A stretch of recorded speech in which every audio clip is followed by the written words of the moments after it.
Because we like having fun. Oh, this is disgusting.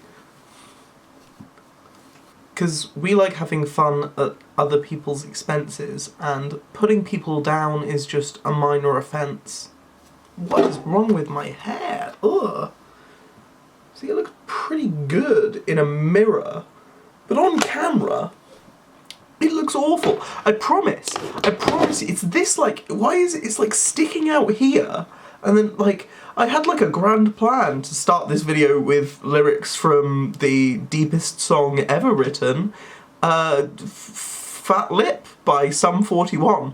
And then I was just grossed out by my hair. Look, it's like really out here, and then like not out here, and then like really out down here, and then not up down here. I promise you, like, I was looking in the mirror before I started filming this video because I'm incredibly vain, and I was like, damn, I'm looking good today at 6 AM on a Friday morning. And my hair is just doing something, but I promise you, in this mirror, I look fire.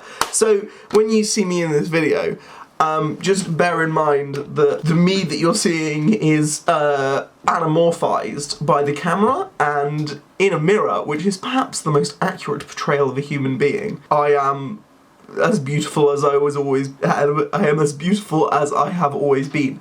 Now, speaking of hair, you can really tell how long I take between you can really tell how long it has been between every single one of my videos, based on the fact that every time I film a video I'm in a new location, which means that I haven't kept my everything in, I haven't subsisted in the same space for long enough to I don't know, like every like 3 or 4 months, I stay up really late, get really depressed, and then move everything that I own into a different room of my house. And I used to do that when I lived with my parents, and now I still do that when I live alone. So last time you saw me, I was living in the front room, well, not living in the front room, living in the living room, and it's for living, that's what it's called, but I had a bed in there, and I had my desk in there, and I had all my books in there. And then the previous time you saw me in my bedroom, that was when I did a mukbang, and then now I'm in the spare bedroom, which I've turned into an office because I've put I've reversed the bed so I can use it as a desk. This isn't at all interesting to you. I don't know why I'm telling you. I always have a different facial structure when I'm filming videos, or at least I do. Maybe that's something you become acutely aware of when you have to stare at your face for 8 hours at a time every time you make a video. Not great for the old self-esteem, but, you know, perfect for me, because I already spend too long just looking at myself in the mirror, just out of, you know, that's a hobby of mine. I just sort of look at myself in the mirror and I'm like, oh yeah, look at you, Georgia. You're a really cool gal. What? Oh, I cannot get over how flat the top of my head seems. You're gonna have to get over it.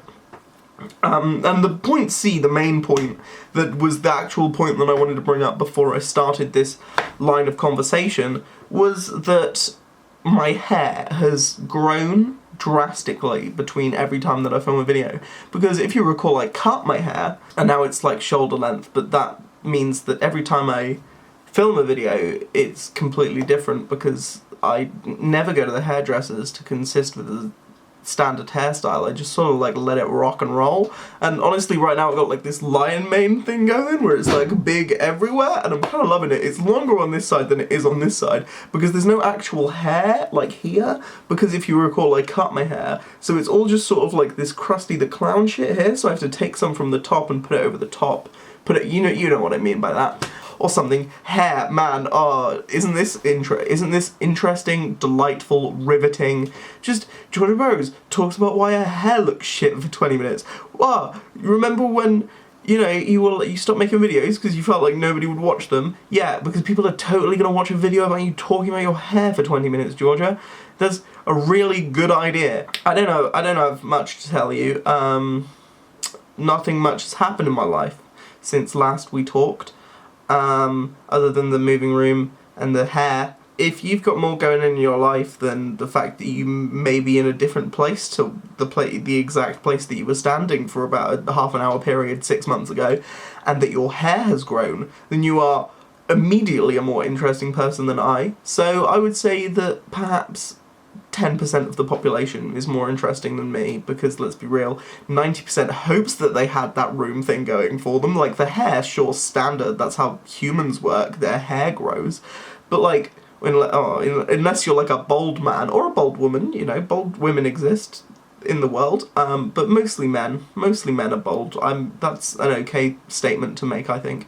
So unless you got that going for you, then, like, really, the only thing I got going for me that's different to everyone else is that I like to move my entire life around between the 3 rooms of my 2-bedroom apartment every 3 or 4 months, when I just start to feel incredibly shitty about everything. What's my button, you ask? Oh, it's maths.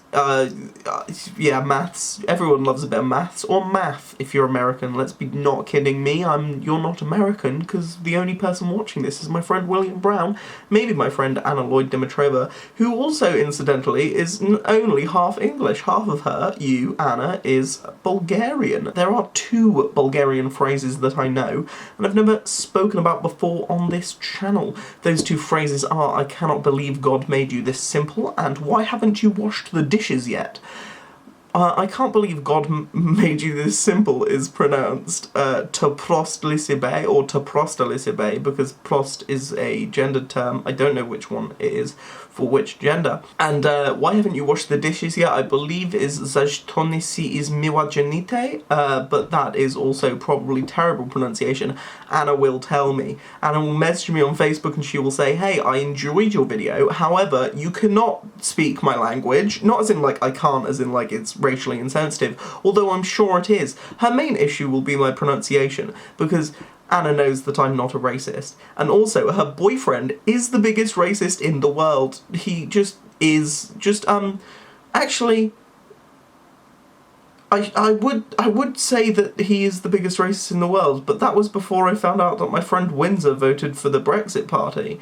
And my personal theory behind this is he constantly talks about how much he loves Harry, Anna's boyfriend, and as previously established, she is only half English. So I think that part of him is hoping that if the Brexit Party got into power and Anna was deported from the country, despite the fact that that's not how anything works, because she has half European, half British citizenship, she would be deported back to Bulgaria, and then Harry and Windsor could run off and live happily ever after, or something. That's my personal pet theory as to why Windsor voted Anne Widdecombe, although there is a strong possibility that maybe he's just against gay marriage, because we do ask him this a lot. I say, Windsor, do you support gay marriage? And he is a troubled soul. He says marriage, he says, well, no, Windsor constantly speaks in a very monotone voice. Windsor speaks like this all of the time,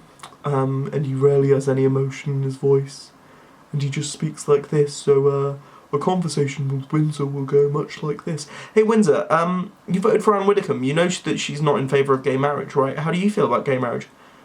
Marriage is the union between a man and a woman. Yeah, but, like, can gays get married? Marriage is the sacred union between a man and a woman. Jesus said so. And you're like, yeah, but Windsor, you're clearly joking, because we don't actually believe that you, my good friend, don't believe in gay marriage. He masks everything in just this voice that sounds like this, and you never know when he's telling the truth. I wish I could. I just want to inject him in the neck with that, like, truth shit that they put in to Rey in The Force Awakens to make her tell the truth. That's a thing that happens, right? I don't know, I haven't seen The Force Awakens in a long time. I just want to inject that into his neck, consensually, of course, although he'd never consent to it, but, you know, I'm sure he'd forgive me. I just, you know, I don't want to pump my good friend James Windsor full of drugs if he doesn't want to be pumped full of drugs. But there is a scenario in which I would do anything to have that man tell me the truth. Does he believe in Jesus? Does he not believe in Jesus? How does he feel about gay marriage? Why did he vote for Anne Widdecombe? Did he actually even vote for Anne Widdecombe? Or is he just fucking with me? These are the questions that keep me up at night. These are the reasons that I can't sleep. These are the reasons that I'm up at 6 AM making a YouTube video about hair and rooms and fat lip by Sum 41. Windsor, what have you done to me? Storming through the party like my name was El Nino. When I'm hanging out, drinking in the back of the was a skid.